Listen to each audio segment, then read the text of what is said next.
అందరికీ నమస్కారం. ఇప్పుడు మనం బిర్యానీ ఎలా చేయాలో నేర్చుకుందాం. ముందుగా ఉల్లిపాయలు కట్ చేసుకొని పెట్టుకోవాలి. పచ్చిమిర్చి, బిర్యానీ దినుసులు, బిర్యానీ ఆకులు అవి ఉంచుకోవాలి. తర్వాత సరిపోయేంత నూనె పోసుకోవాలి. గ్యాస్ మీద పెట్టుకొని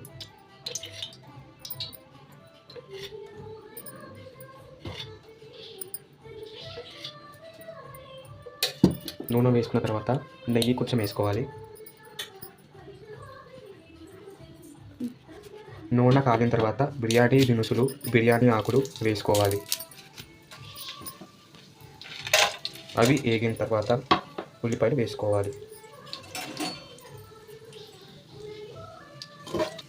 తర్వాత ఉల్లిపాయలు వేసుకోవాలి. పచ్చిమిర్చి కూడా వేసుకోవాలి. మంచిగా కలుపుకోవాలి.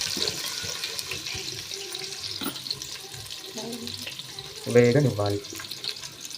ఉల్లిపాయలు అవి వేగిన తర్వాత అల్లం పేస్ట్ వేసుకొని కలుపుకోవాలి. తర్వాత కొద్దిగా కొత్తిమీర పుదీనా వేసుకోవాలి. అవి కొంచెం కడుక్కొని వేసుకోవాలి.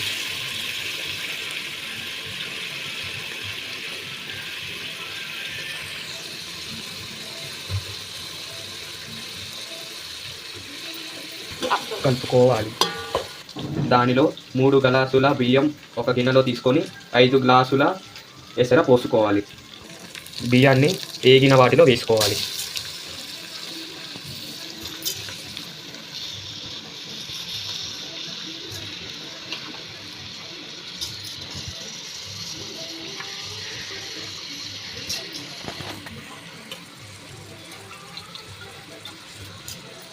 వేసుకొని 5 గ్లాసుల ఎసర పోసుకోవాలి.